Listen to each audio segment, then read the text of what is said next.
Okay, so share ko sa inyo to guys, no? So ngayong araw guys, meron tayo ditong phone device guys, no? So itong phone device na ito guys ay Oppo A16K. So ito guys yung likod niya guys, no?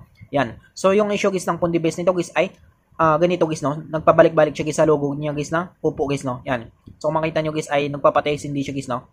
Yan. So nagbubukas siya tapos mamatay naman siya. Yan. So bubukas siya tapos mamatay naman siya. Yan. So nagpabalik-balik lang siya guys, no? So hindi siya tumutuloy guys sa menu niya guys, no? Yan.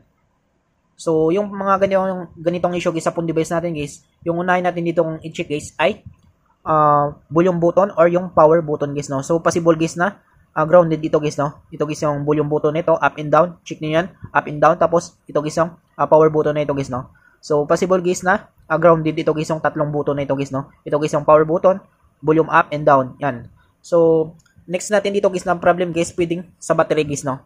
So, pwedeng resistor niya or yung fuse niya guys, no? Sa battery niya. So, kapag ito guys ay nagawa na niyo, napalitan niyo, so ganito pa rin nangyayari. So, direct na kayo dito guys sa battery niya guys, no? So, pwede niyo siyang i-bypass guys yung resistor nito guys or yung fuse niyo guys sa battery niya guys, no? Dito guys sa BMS niya guys or dito guys sa battery management system niya guys, no? Yan. So, kapag ganun pa rin guys, ay nagawa na niyo guys, na ayos na niyo guys or na-repair niyo or napalitan niyo guys yung volume button niya, up and down, tapos yung power niya. So, ganun pa rin lumalabas guys, no? Tapos yung battery niya ay na-bypass na rin niyo guys yung fuse or yung resistor doon sa BMS or doon sa battery management system, ay nagawa na natin yung dalawang solusyon guys. Pero ganito pa rin guys yung lumalabas guys, no? So, sunod yung gagawin guys ay kailangan nyo guys i-reflash ito guys, no? So, kailangan nyo guys i-flash or kailangan natin i-program ito guys, no?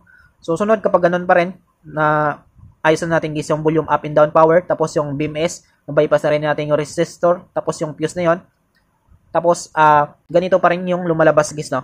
So, nagpabalik-balik lang siya guys sa logo niya guys, no? So, sabi ko nga guys, no, kapag nagawa niyo guys yung ito, napalitanan niyo guys, tapos ganito pa rin lumalabas, tapos yung BMS niya ay na-bypass na rin yung guys yung resistor at yung fuse niya guys, tapos ganoon pa rin lumalabas, tapos nag-reflash na kayo guys or nag-flash na kayo guys ng software nito guys, tapos ganito pa rin yung lumalabas guys, no? So, possible guys na motherboard guys yung tama niya guys, no? Dito guys sa CPU guys. So, kailangan natin siyang i-reboot guys, no? Para bumalik siya guys or mag-normal siya guys, no? Yan. So, ngayon guys, yung gagawin natin dito guys, ay bubuksan natin guys yung phone device nito guys, no? So, dito natin i-troubleshoot guys, no? So, unahin natin ito troubleshoot yung volume na ito guys, no? So, possible kasi dito guys na volume ito guys, no? Kasi hindi na siya naglalaro guys. Yan. So, matigas na siya guys. Yan. So, tanggalin natin sa charger niya. So, ganito lang yan siya guys, no? So, namamatay siya tapos babalik naman siya sa logo. Yan. Yan. So, ganun lang siya guys, no? So, yung ang gagawin natin dito guys, ay bubuksan natin dito guys, no? Try natin guys i-troubleshoot dito guys sa volume up and down niya guys, no? At dito guys sa power button niya guys. Yan. So, dito guys, gagamit tayo dito guys ng heat gun para mapalambot natin guys yung adhesive nito guys sa likod nito. Bubuksan kasi natin to guys, no? So, saksak ko lang guys yung heat gun natin guys, no?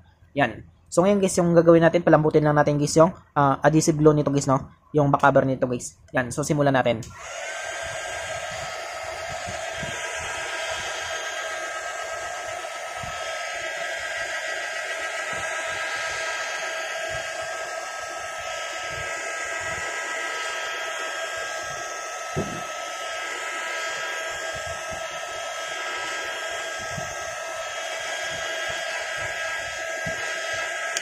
So, yun siya guys, no? So, natapos natin siya guys, heat gun guys, no? Sunod natin guys, gagamit tayo dito guys ng maninipis natin guys na tools guys, no? Para mabuksan natin guys yung phone device nito guys.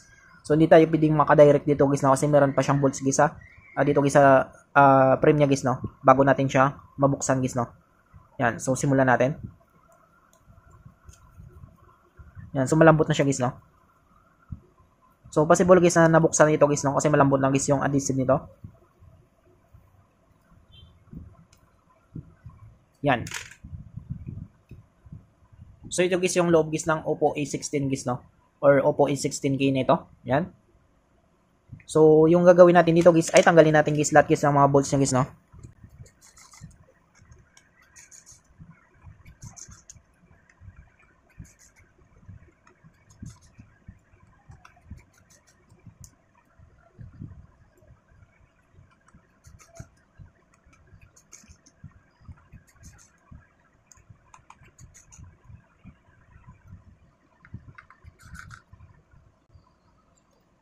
So, yun siya guys, no? Sunod natin dito guys sa board nyo guys, no?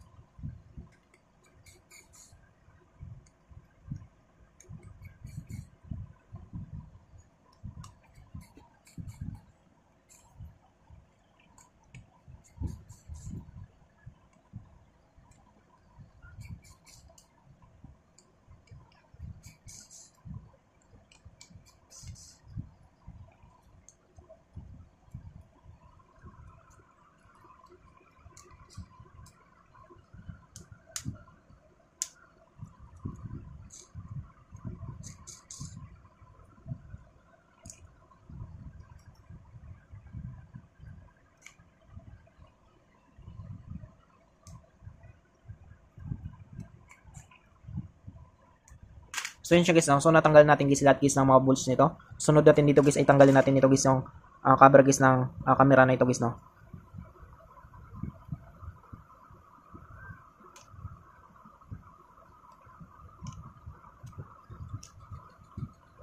So yan siya guys, no? So natanggal natin. So tabi lang natin. Sunod natin guys ay bubuksan natin ito. So dito na tayo dadaan guys, no? So bago natin pala ito guys buksan guys ay tanggalin natin guys yung SIM tray nito.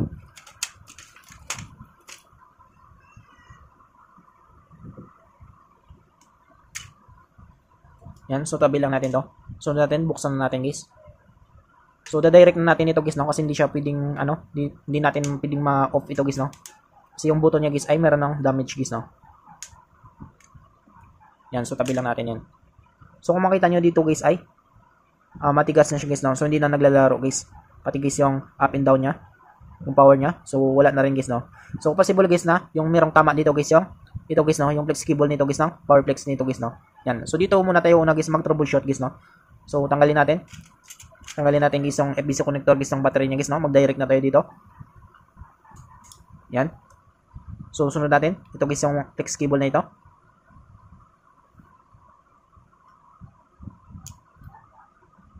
Yan. Tapos ito, tanggalin rin natin to. Yan. So dito guys ay, ang gagawin natin dito guys, iangat natin guys yung board nito guys, no? So kapag inangat natin guys, na ganun pa rin nangyari guys, pwedeng battery guys yung damage nito guys, no? Or yung battery BMS nito guys, no? So check natin. So dito natin malaman guys, no? So tanggalin pa natin ito guys. Dito guys yung camera nito guys, no? Yan. Sunod natin dito guys ay pwede na natin siyang iangat guys, no? So ito guys, ingatan nyo ito guys yung ito guys yung antenna nito, pwedeng maputol guys. Kapag man naputol ito guys ay wala na kayong data guys, no? Or wala na kayong wifi guys. Yan. So ma-disable yan siya guys. So dapat guys ingatan natin yan siya guys, no? So angatin natin dito guys. So tanggalin natin to. Yan.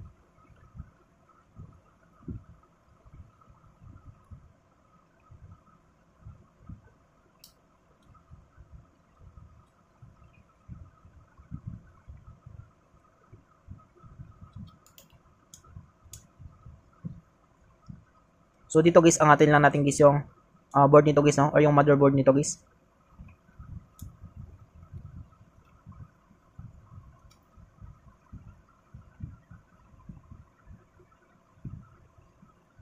So dandan tayo dito guys, no? Yan. So dito guys, makita natin dito guys yung power flex nito guys, no? So yung gagawin natin dito guys ay i-disable natin ito guys, no? So try natin guys, try natin i-disable ito. So para ma-disable natin guys ay lagyan natin guys ng tape guys, no? So lagyan natin guys ng tape na ito guys para hindi sila mag-contact guys ng ground niya guys, no? So try natin takpan. Disable natin guys.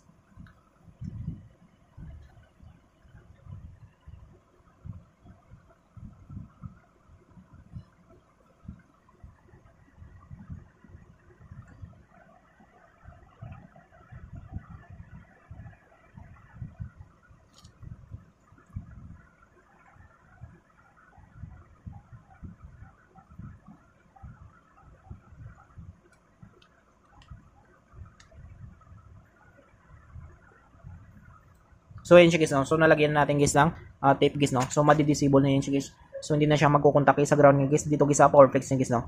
So try natin ibalik guys, no? So kapag ganun pa rin guys ay possible guys na meron siyang tama guys dito guys sa BMS niya guys, no? So balik natin. So try natin guys, no?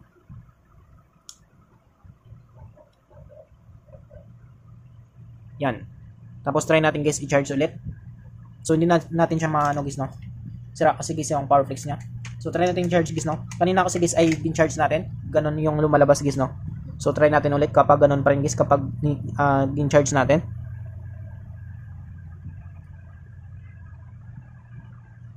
Yan. So try natin guys, no? So try natin guys kapag mamatay pa siya.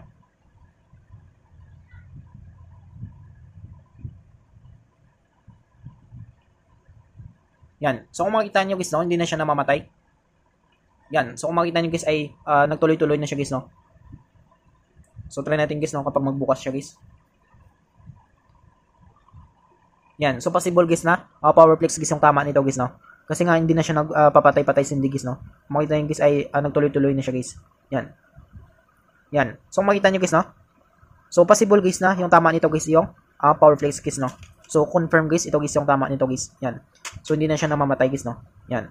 So, ganun lang kadali guys, no? Kung paano natin guys malaman guys kung yung tama guys ng phone device natin guys na namamatay-matay ay powerflex guys, no? Or BMS guys, or yung program or revolve guys, no? Yan. So, ganun lang kadali guys, no? Kung paano natin malaman guys. Yan. So, I hope guys na makatulong sa inyo itong video tutorial natin. Sa mga bago lang sa ating channel guys, no? Huwag natin kalimutan guys i-click guys ang subscribe at yung notification bell button para ma-update ko kayo guys ang susunod natin guys na video tutorial. Thank you guys and God bless sa lahat.